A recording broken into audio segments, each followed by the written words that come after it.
शराब नीति के कथित घोटाले में दिल्ली के मुख्यमंत्री अरविंद केजरीवाल को फिलहाल कोई राहत नहीं है। मंगलवार को दिल्ली हाईकोर्ट ने अरविंद केजरीवाल की उस याचिका को खारिज कर दिया जिसमें उनकी गिरफ्तारी को चुनौती दी गई थी। अब केजरीवाल ने सुप्रीम कोर्ट का रुख किया है।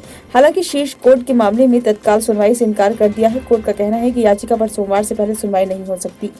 इससे पहले अदालत में प्रवर्तन निदेशालय ने अरविंद केजरीवाल को जमानत देने का कड़ा विरोध किया। वहीं केजरीवाल की तरफ से वरिष्ठ वकील अभिषेक मनु सिंघवी ने पैरवी की और उनके राहत देने की मांग की। सिंघवी ने लोकसभा चुनाव से जोड़ते हुए आप नेता की गिरफ्तारी के समय पर भी सवाल उठाए।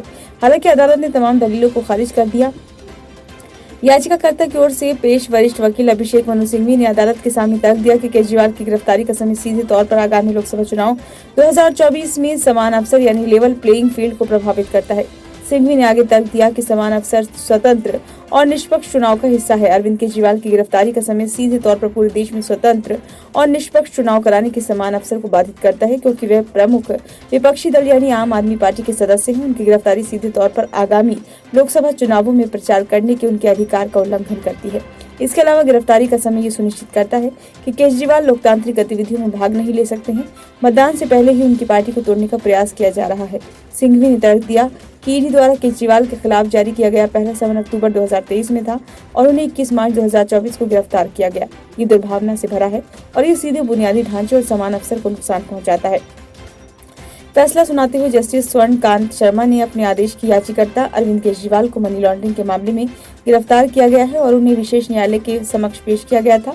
चुनाव के समय के बावजूद गिरफ्तारी की जांच न्यायालय को करनी है। ईडी की ओर से किसी भी तरह की दुर्भावनापूर्ण मंशा के अभाव में इस तर्क को स्वीकार करने का मतलब ये होगा कि यदि केजरीवाल को अक्टूबर 2023 में गिरफ्तार किया गया होता तो उनकी गिरफ्तारी को दुर्भावनापूर्ण आधार पर चुनौती नहीं दी जाती, क्योंकि उस समय चुनाव घोषित नहीं हुए थे। दिल्ली हाईकोर्ट ने कहा कि यदि इस तर्क को मानता है तो ये स्वीकार करना होगा कि यदि कोई व्यक्ति जांच एजेंसी के समक्ष खुद को पेश करने में देरी करता है तो वह इसका फायदा उठा सकता है और बाद में दुर्भावनापूर्ण होने का बहाना बना सकता है। अदालत ने कहा कि केजरीवाल को आगामी लोकसभा चुनाव तारीखों के बारे में भी पता होना चाहिए था, जो मार्च 2024 के महीने में घोषित होने की संभावना थी। इसका जिक्र आप नेता ने समन के अपने जवाब में भी किया है। केजरीवाल को ये भी पता होगा कि लोकसभा चुनाव घोषित होने के बाद वे पहले से कहीं ज्यादा व्यस्त हो जाएंगे और जांच में शामिल नहीं हो पाएंगे। इसके बावजूद उन्होंने न तो पीएमएलए की धारा 50 के तहत जारी समन को चुनौती दी और न ही अक्टूबर 2023 से जांच में शामिल हुए। अदालत ने स्पष्ट रूप से कहा कि पता होगा कि जांच में शामिल न होने के क्या परिणाम हो सकते हैं और ये कहां तक पहुंच सकता है। सिंघवी ने तर्क दिया था कि केजरीवाल की गिरफ्तारी का समय इस मामले में बहुत अहम है और याचिकाकर्ता को उनके द्वारा किए गए किसी अपराध के लिए नहीं बल्कि केवल विपक्षी दल का नेता होने के कारण गिरफ्तार किया गया है।